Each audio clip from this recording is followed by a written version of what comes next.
안녕하세요. 들리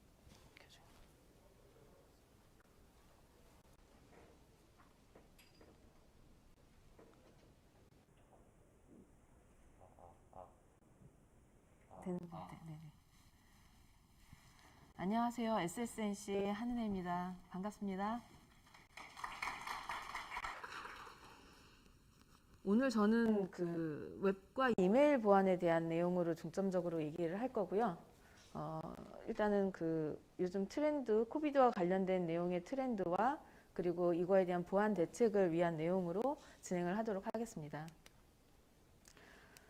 지금 우리가 이 코비드 19 때문에 여러 사람들이 굉장히 힘든 생활들을 하고 있는데 또 이렇게 제주까지 내려오시느라고 고생 많으셨습니다.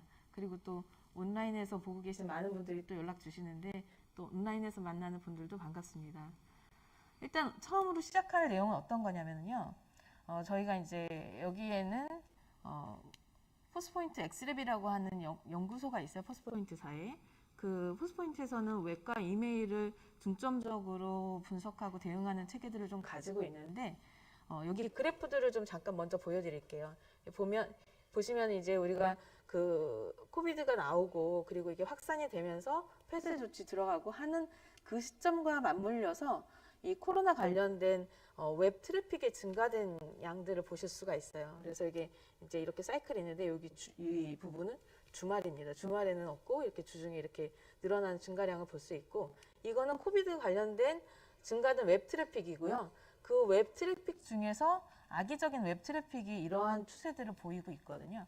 그래서 우리가 이제 여러 가지 APT에 대한 방어나 이런 외부로부터의 공격 방어들을 이렇게 하고 있는데 사실 이렇게 유행이 되는 어떤 트렌드나 콘텐츠들이 바로 어떤 악의적인 행위로 이루어지는 그런 접점 구간에 있다고 보실 수 있을 것 같습니다.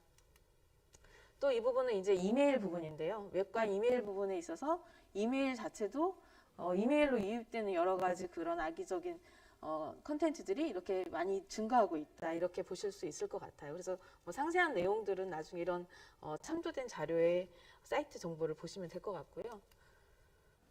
그리고 이제 이거는 이제 예를 들어서 그 사례 부분인데 지금 이제 이메일이 발송이 되고 이런 안내 문 중에 이렇게 유인할 수 있는 이런 링크들을 클릭할 수 있도록 유도해서 그걸로 통해서 이제 악성 코드를 배포하는 그런 형태에 대한 그런 유형들을 좀 말씀드리고 있습니다.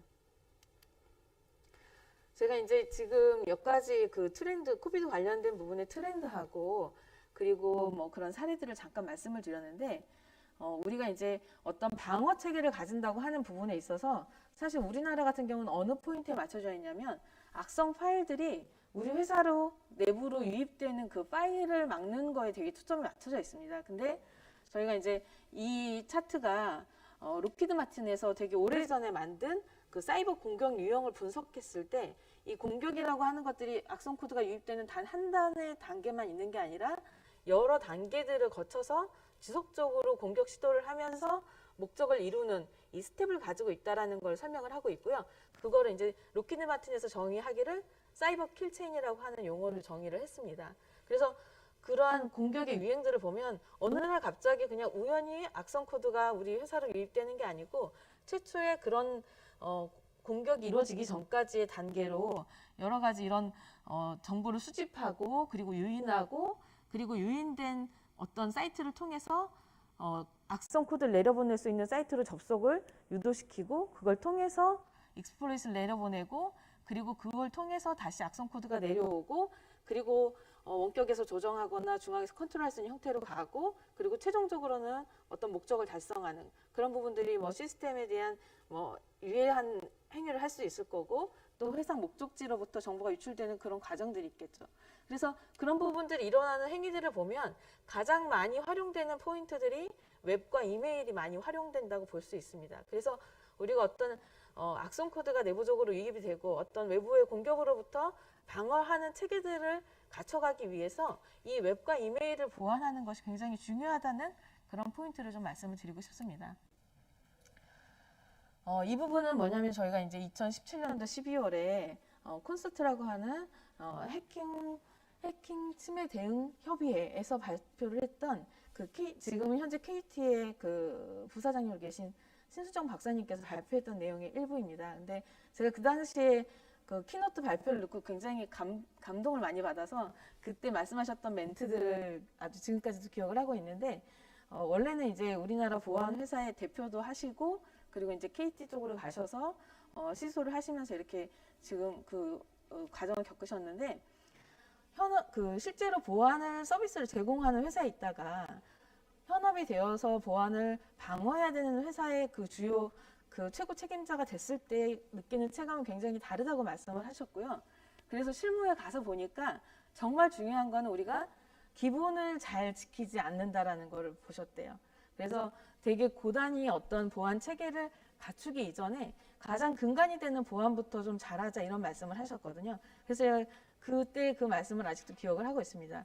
그래서 오늘 말씀드리는 주제가 웹이나 이메일이 굉장히 오래되고 식상하고 어떻게 되면 쉬운 영역이지만 가장 먼저 기본적으로 지켜줘야 되는 영역이 아닌가 해서 그 주제로 말씀을 드리려고 합니다.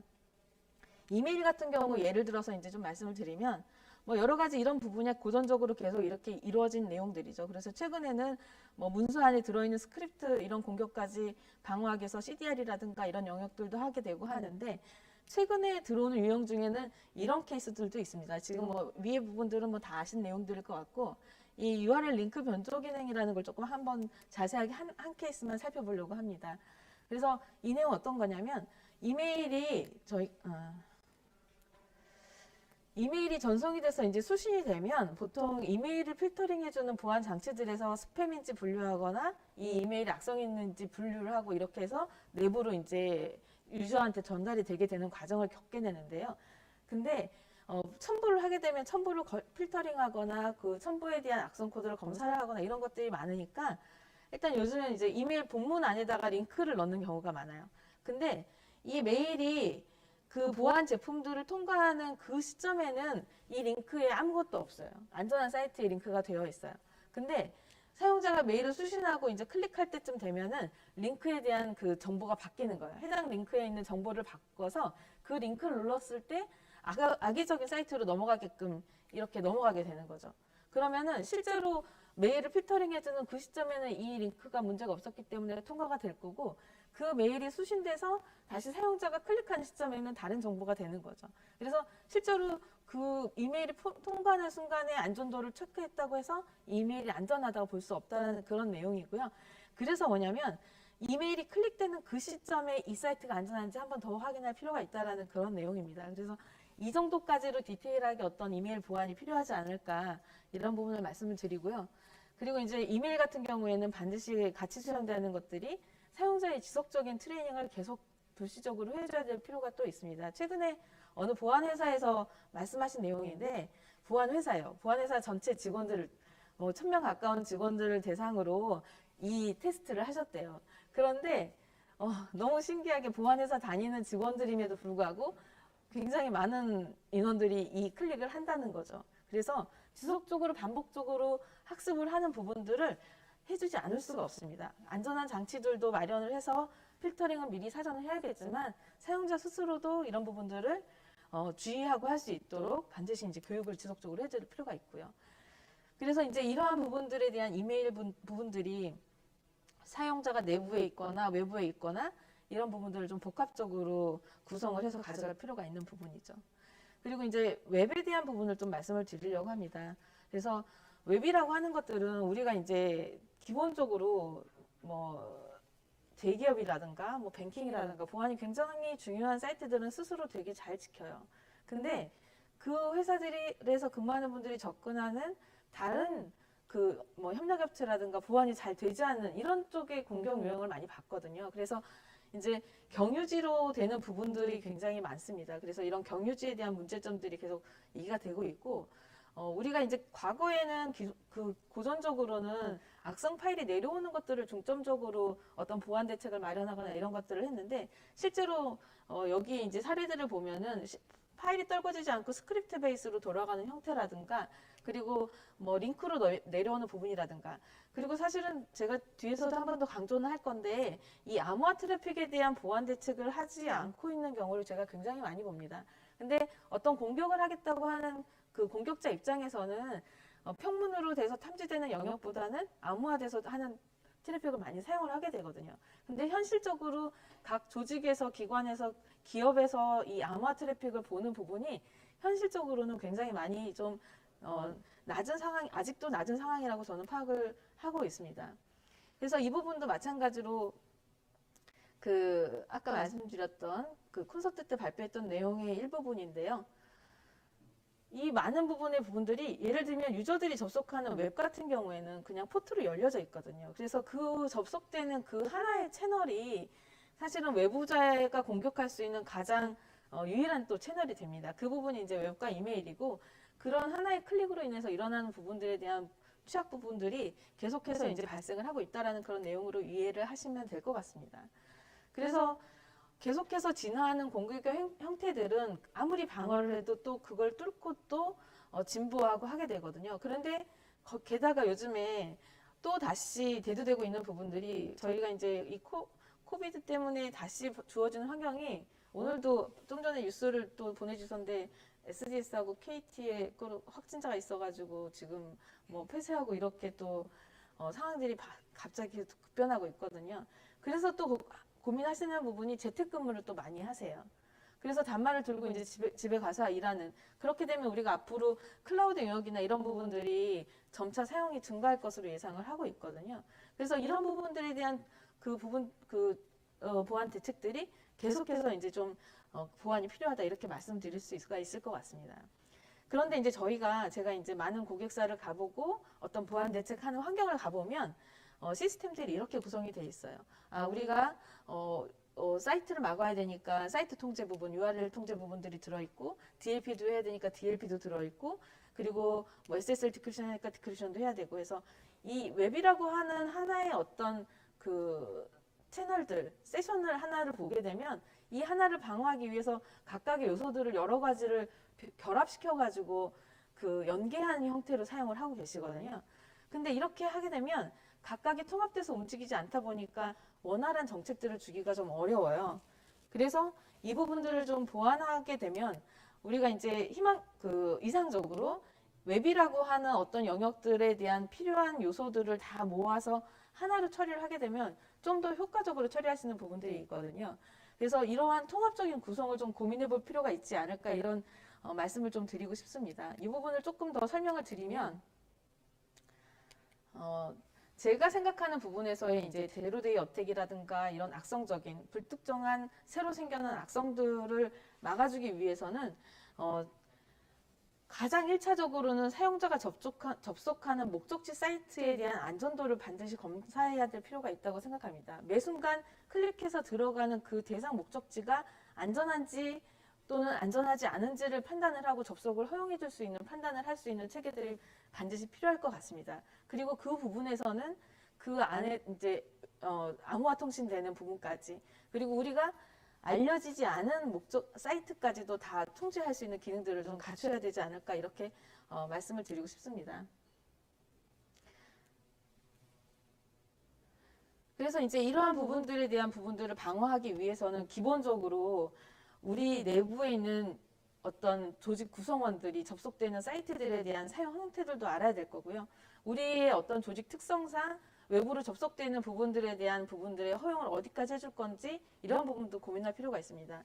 예를 들면은 저희가 이제 특정 회사에 같은 경우에는 유저들이 접속하는 사이트들을 다 통제를 하고 우리가 안전하다고 판단하고 업무상 필요한 사이트들만 열어주는 경우들이 있습니다. 그래서 화이트리스트 기반으로 목적지에 대한 접속을 관리를 하게 되면 보다 좀 더 확실한 통제를 할 수가 있겠죠.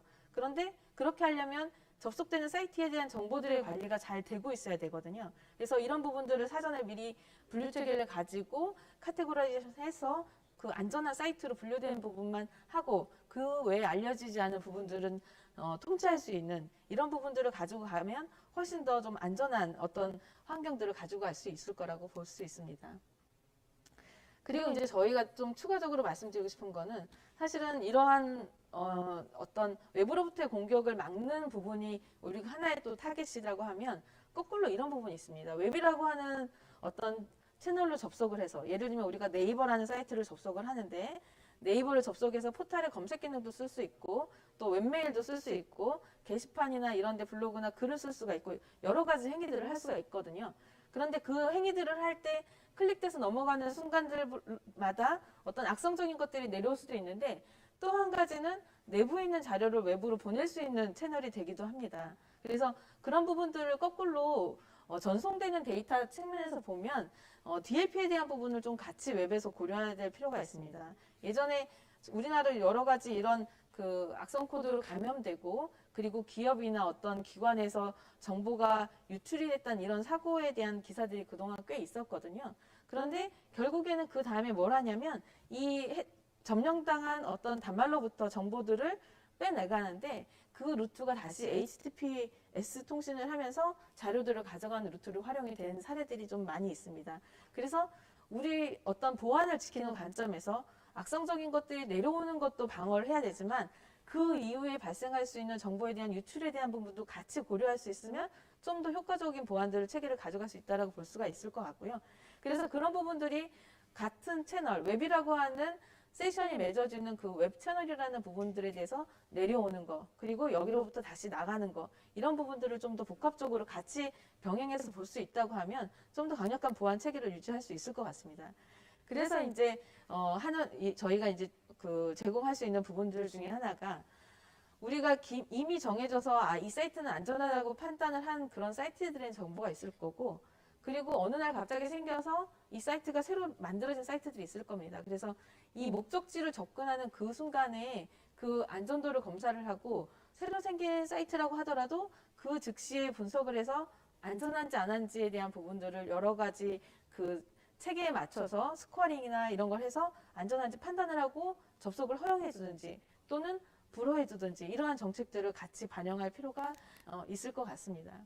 그래서 이러한 웹에 대한 부분들이 우리가 고전적으로는 US 사이트를 차단하는 뭐 URL 필터링이라든가 도메인을 차단한다던가 IP를 차단한다던가 이런 부분들을 썼었고, 그리고 그 이상의 그 페이지 내에 있는 여러 가지 뭐 스크립트나 난독화 코드나 여러 가지 부분들을 다 검사를 하게 되고, 그리고 반드시 SSL 암호화 통신에 대한 부분도 검사를 해야 되고, 그리고 정보 유출에 대한 부분도 봐야 되고, 그리고 요즘에 워낙 많이 생기는 여러 가지 섀도우 IT, 클라우드나 이런 부분들에 대한 어떤 부분들도 같이 봐야 하고, 그리고 나서 캐스비 영역까지 이렇게 점차적으로 웹에 대한 부분들을 보완해야 될 요소가 점차적으로 좀 많이 늘어나고 있습니다. 그래서 이런 부분들을 좀 오늘 쭉 설명을 드렸고요. 그래서 지금 이러한 형태들이 기존에 우리가 분류해놔서 안전하다고 하는 것들이 안전하지 않을 수 있다는 어떤 전제 조건을 가지고 실시간으로 즉시성으로 판단을 하고 보안성에 대한 부분들을 결정한 이후에 유저들이 접속할 수 있는 환경들을 제공해 줄 필요가 있다고 볼 수 있을 것 같습니다.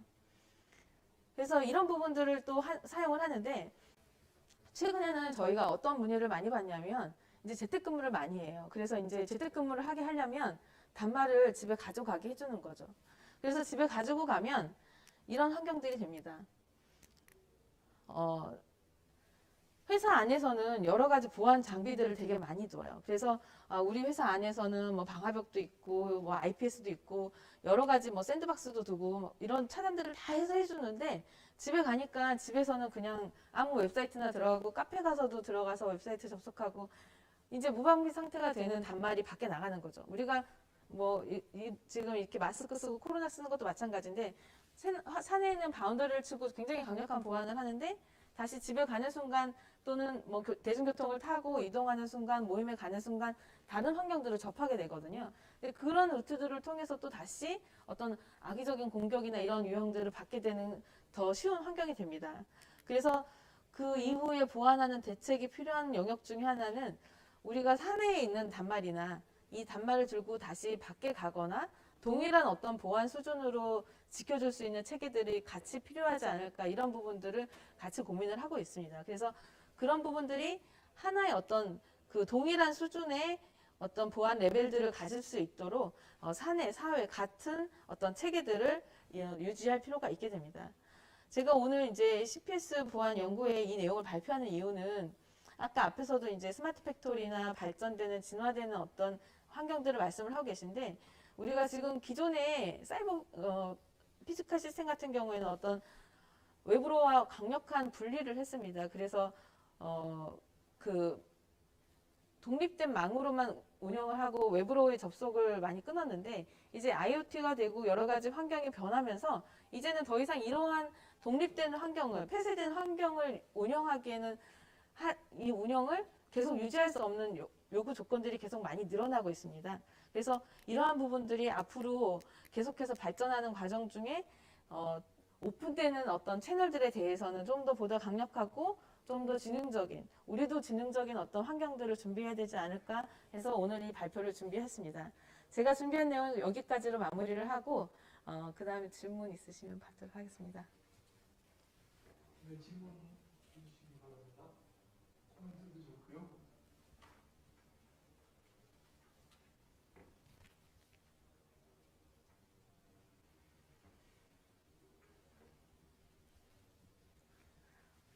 질문 없으세요? 발표를 너무 잘해 주셔서 3분이 남은 거로 생각을 못하고 이제 끝나는 시간인 줄 알고 제가 급하게 마무리를 했는데 그러면 네, 마지막 장표를 조금 더 네. 제가 시간을 보고 하고 있는데 맞추기가 어렵네요. 그래서 제가 이제 오늘 설명드리는 웹과 이메일이 이번에 이제 코로나를 인해서 여러 가지 더 확연하게 뛰어난 백데이터들을 이제 보여드린 부분이고, 그래서 보안이 더 중요하다라는 부분들을 강조를 드리면서 이 웹과 이메일, 그리고 이제 더불어서 조금 더 보완을 한다고 하면 최근에 이제 웹격리라고 하는 용어들이 이제 계속 작년 전부터 이렇게 좀 유행처럼 대두되기 시작했습니다. 그래서 이 웹격리는 의미는 뭐냐면 우리가 접속하려고 하는 어떤 클릭되는 순간의 그 웹 접속에 대한 부분들이 내 단말에서 이루어지지 않고 클라우드에서 이루어집니다. 그리고 클라우드가 해당 목적지에 접속을 하게 되고 내 단말에서는 그 화면만 보는 형태로 되게 되는 거죠. 그래서 실제로 어떠한 위협에 감염이 되더라도 내 단말이 감염되지 않도록 방어해주는 부분이라고 볼 수 있습니다. 그래서 이 웹격리에 대한 부분을 같이 고려를 하면 좋을 것 같은데, 근데 웹격리를 다 하려고 하니까 트래픽이 너무 많아요. 우리가 유저가 너무 많아서 트래픽이 너무 많아요. 그래서 이런 부분들을 결합해서 사용할 수 있는 것들이 아까 이제 잠깐 말씀드렸던 사이버 킬체인을 제가 스텝별로 다 설명을 자세히 드리진 않았지만 우선적으로 이메일이나 이런 채널들을 통해서 어떤 악성적인 것들이 들어와서 사용자가 어떤 무의식 중에 또는 호기심에 클릭해서 넘어가는 그 사이트에 그 웹이라고 하는 접속에서 통제를 기본적으로 해주면서 접속되는 목적지나 접속돼서 페이로드 되는 모든 컨텐츠의 안전도나 이런 걸 검사를 하지만 이런 부분에서 의심스럽거나 위험하다고 하는 판단이 되는 것들이 있으면 그 해당 위험성이 있는 컨텐츠만 다시 웹격리를 보내서 웹격리를 통한 환경으로 볼 수 있게 이렇게 하면 좀 더 안전한 장치를 여러 단계별로 두고 쓸 수 있게 되지 않을 쓸 수 있는 환경을 제공할 수 있지 않을까 해서 마지막으로는 이 장표를 준비를 했습니다. 그래서 이만으로 저는 발표를 마무리하도록 하겠습니다. 다시 한번 질문할 기회 드리겠습니다. 없으시면 우리 박수로서 다음 세션은 2시 15분에 이 자리에서 계속하겠습니다.